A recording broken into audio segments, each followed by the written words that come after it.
আসসালামু আলাইকুম। এখন আপনাদের দেখাবো এই যে ঘাসের মাজরার যে মেশিনটা দিয়ে পানি দেয়। কাছে যাই এইটা দেখাবো।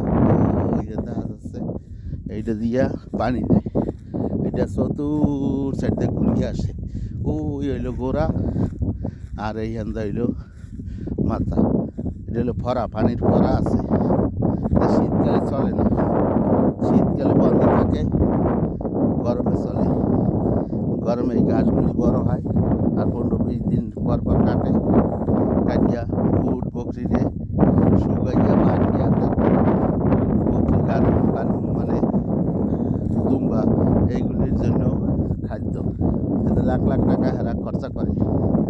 একটা ইটের মতন বলক বানায় 1 মিটার বাই 50 সেন্টি উঁচা, 3 ফুট বাই 1 ফুট। এর দাম এই জায়গার সৌদি রিয়ালে 30 রিয়াল, বাংলাদেশের টাকার পরে 1000 টাকা এখন বর্তমানে।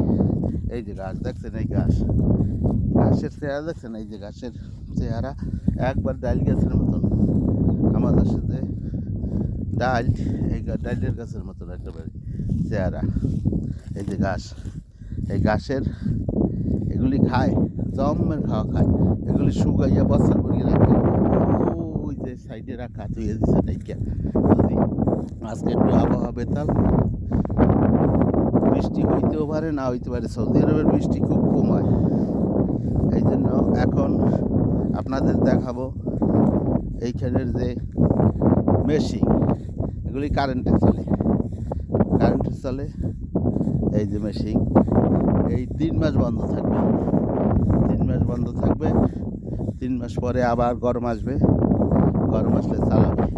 আর মাঝে মাঝে হালকা